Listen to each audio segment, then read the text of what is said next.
If f belongs to R alpha and g belongs to R alpha on closed interval AB, show that f and g belongs to R alpha. Now proof: let f equal to f1 plus f2. Clearly f is bounded on closed interval AB.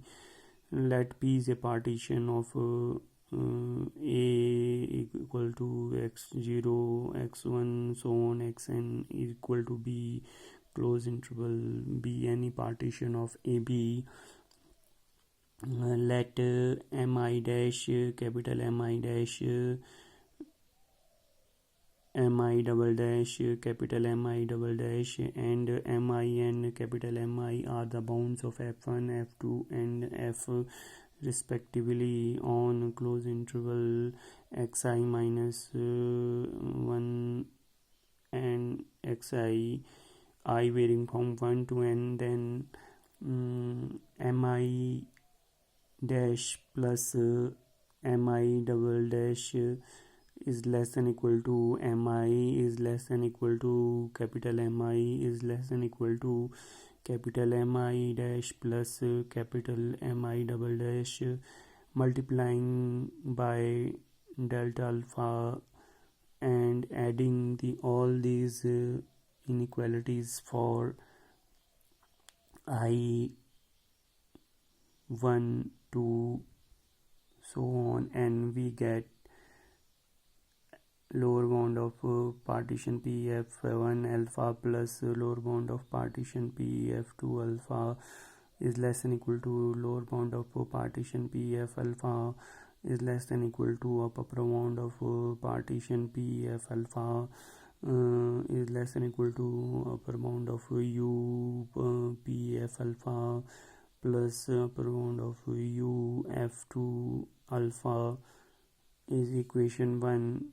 So let epsilon is greater than 0. Since f1 and f2 belongs to R alpha, there exists a partition P1, P2 such that upper bound of P1 f1 alpha minus lower bound of P1 f1 alpha is less than epsilon upon 2, and upper bound of P2 f2 alpha minus lower bound of P2 f2 alpha is less than epsilon upon 2. This is equation 2.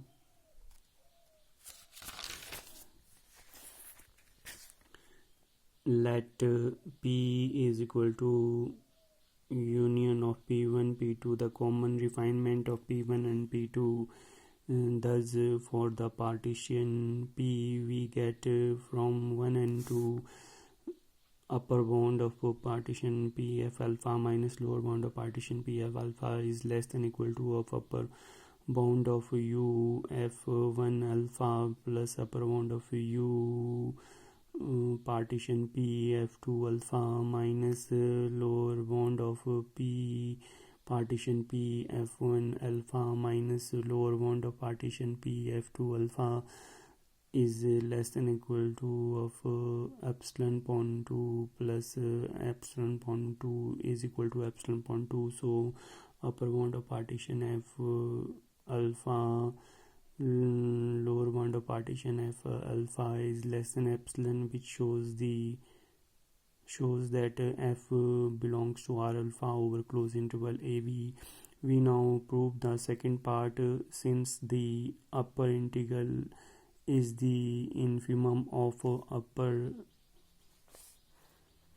upper sum, therefore there exists a partition P1 and P2 such that upper bound of P1 f1 alpha is less than equal to of integral a to b f1 d alpha plus epsilon upon 2, and u2 of partition P2 f2 alpha is less than equal to integral of f2 d alpha epsilon upon 2. If p is the equal to P1 union P2, then u p f1 alpha is less than interval a to b f1 d alpha epsilon upon 2, and u p f2 alpha is less than integral a to b f2 d alpha epsilon upon 2.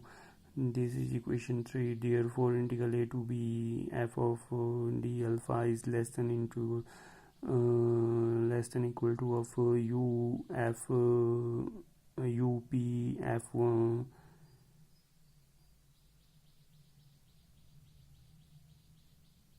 alpha is less than equal to of u p f1 alpha plus u p f2 alpha, which is less than equal to integral f1 d alpha integral plus integral a to b f2 d alpha is less than of integral epsilon upon less than epsilon upon 2 plus epsilon upon 2 is equal to epsilon. Since epsilon is arbitrary, we get integral a to b f of d alpha is less than equal to of integral a to b f of d alpha integral plus integral a to b f2 d alpha. Equation 4. Now replacing f1 and f2 by minus f1 and minus f2, we get integral a to b f of d alpha is greater than integral a to b f1 d alpha plus integral a to b f2 d alpha. Equation 5. Combining 4 and 5, we get integral a to b f of d alpha is equal to integral a to b f of d alpha plus integral a to b f of d alpha.